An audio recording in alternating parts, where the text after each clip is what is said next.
Sam Smyers here. Today I want to talk about the best stereo widening plugins. These plugins can be applied to your stereo mix and make your mix sound wider. You can put these plugins on your master bus, on a sub bus, or even an individual track. One of these plugins I'm going to talk about is free, so stick around and watch the video to see how to use these plugins.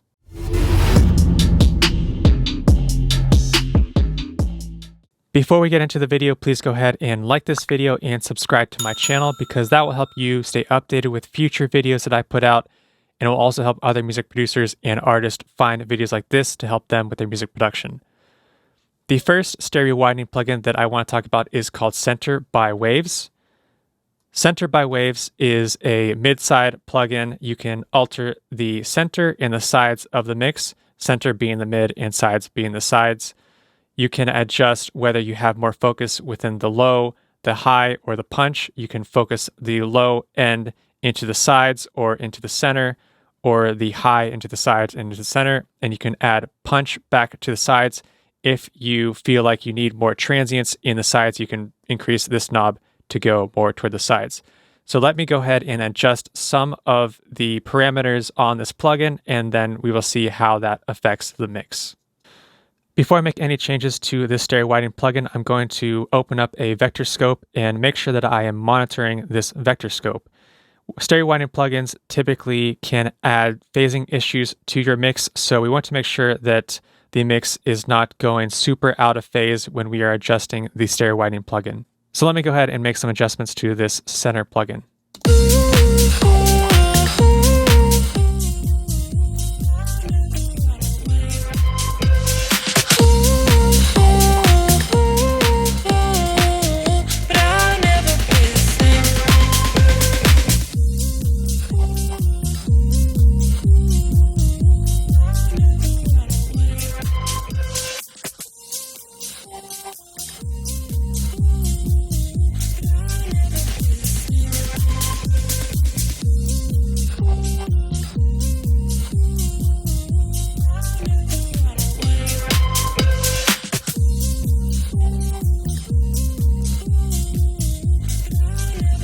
I have the sides on right now, and I have the center basically off, and I'm adjusting these knobs because you can hear the difference whenever I increase this low knob to the sides. We hear more low end coming into the sides.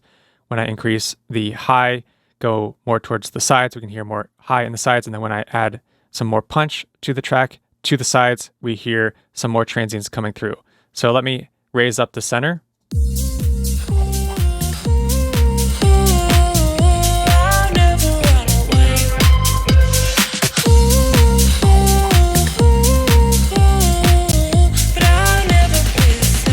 Turn it off. Turn it on.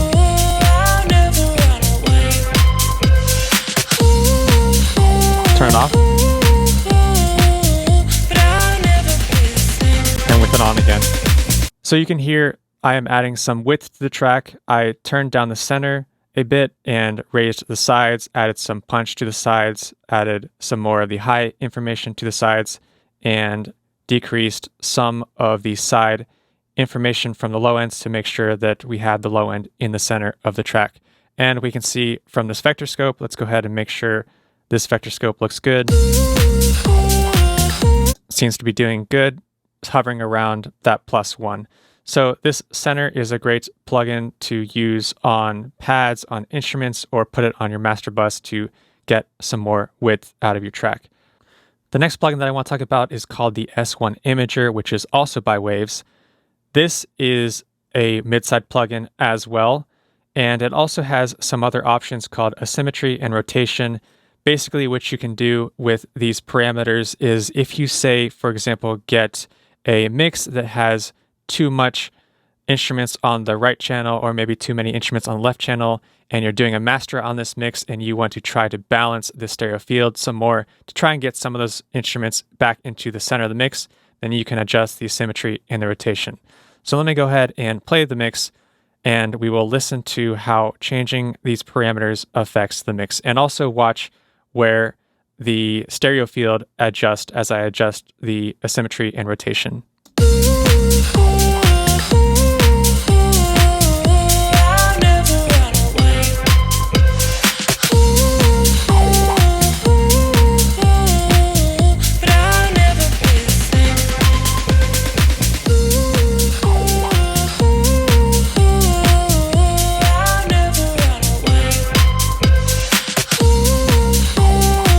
So as you can see, whenever we look at the vector scope and we adjust the rotation, we could see the vector scope going from the right side to the left side more when we adjust that rotation. And the sound is pretty drastic. It's changing the sound of the mix within the stereo field. So unless you have some major issues of imbalances in your mix, I wouldn't really use these on your full mix. Maybe you could use them on an instrument if you have a wide instrument and you want to put this S1 imager on that instrument track to place it somewhere within the stereo field. You could use it like that. Let me go ahead and adjust the width fader.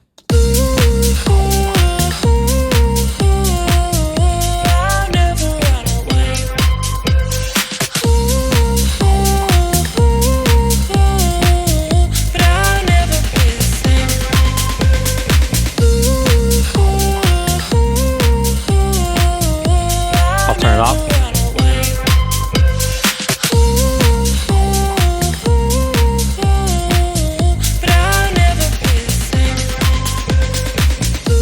I'll solo the instruments and put this S1 imager on the instruments.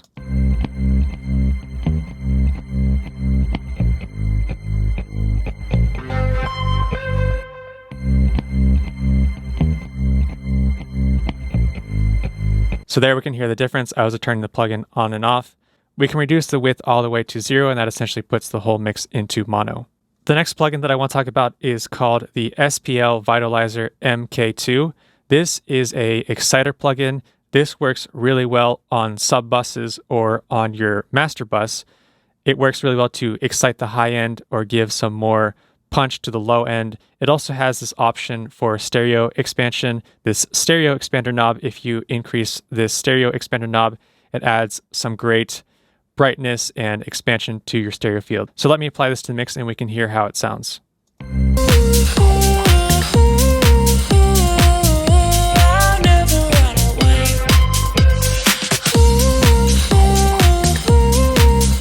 Turn it off.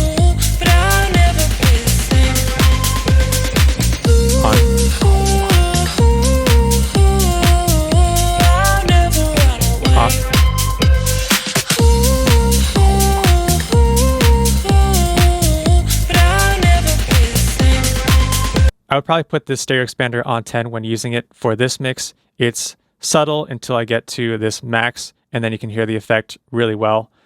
I want to check out the vector scope.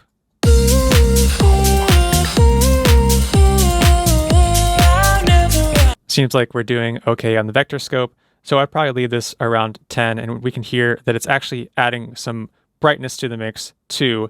So I like to use this vitalizer for more excitement, and I might add some of these other parameters to give some more excitement to the whole track overall. This I like to use on the master bus, but I also like to use it on instrument sub buses to give some more width just to the instruments by themselves. The next plugin that I want to talk about is the free plugin by Infected Mushroom. This plugin is called Wider, and what this plugin does is it can take a mono signal and add a pseudo stereo depth and stereo width to that mono signal. So what I'm going to do to show you what that means is I'm going to go ahead and put the whole mix into mono using this utility plugin, and then I'm going to increase the percentage of this wider plugin, and then you can hear what it does to the sound.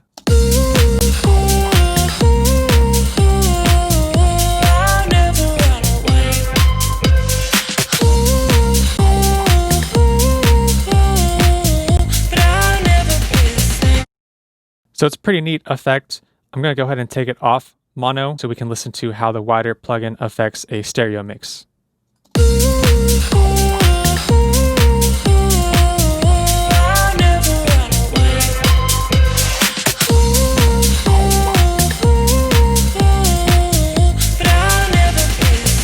So this plugin almost sounds like a chorus effect. I wouldn't necessarily put this wider plugin on a master bus because it's not as transparent. It might be useful for putting on individual instrument tracks or on an instrument group. So let me listen to how this would sound on an instrument group.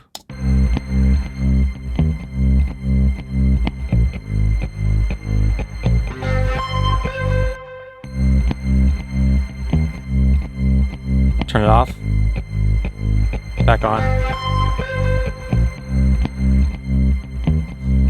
Also, if we check out this vector scope, we can see that the phasing increases as we turn on the plugin.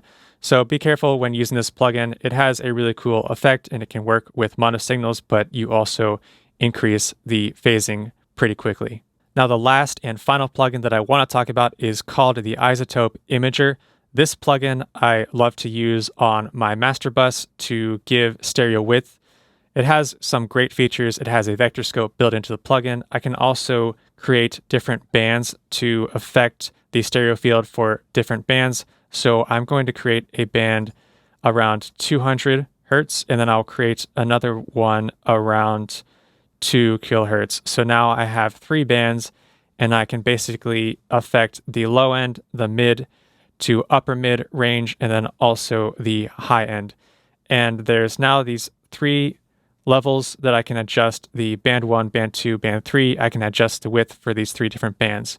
Typically what I'll do is I'll decrease the band 1 width for the low end because I want to make sure that the low end is in mono, and this ensures that I am decreasing the width for that low end. So let me go ahead and solo that and we can hear that, how it sounds.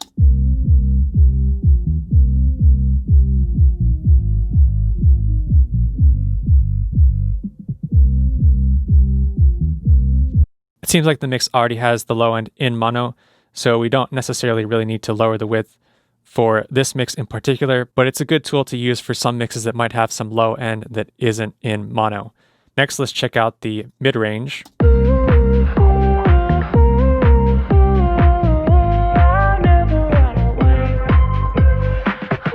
Then the high end.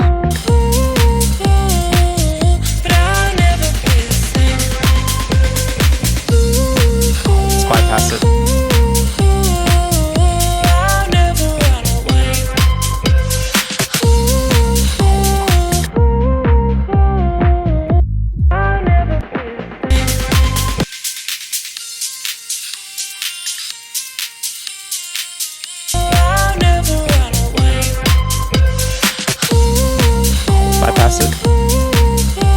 So there I'm adding some stereo width to the mix. It's very subtle what I'm doing, but you can hear that that high and mid-range is getting some more depth from adding some width to those bands. There's also this option called Stereoize. Stereoize is a mono-compatible option. So basically, similar to the wider plugin, if I have a mono mix, let me go ahead and put this mix into mono, and then I turn on the Stereoize, we can hear it having a stereo effect.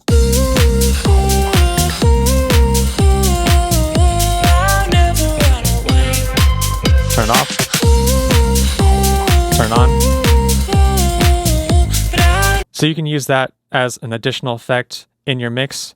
If I want to increase it, I can just test it, play around with it, and see if you like how it affects your whole mix. You could also just put this imager plugin on an individual instrument and use the Stereoize option. If that instrument is a mono signal, then you can add the Stereoize to add an interesting effect to that one instrument. There's mode 1 and mode 2, so really just experiment whether you want to use this Stereoize option on your mix. I generally don't use it because my mix is already in stereo, and when I'm using this imager plugin, it's going to be on my master bus. So I generally just keep this Stereoize option off. So there you have it, guys. Those are some of the best stereo widening plugins available today. You have the Center by Waves, you have the S1 Imager by Waves, then the SPL Vitalizer Mk2, the wider plugin by Infected Mushroom, which is the free plugin, and then we have the Isotope Imager plugin.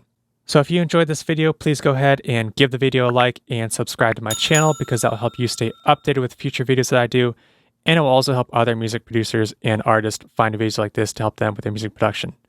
Thank you very much, guys, for watching. I'll see you next time.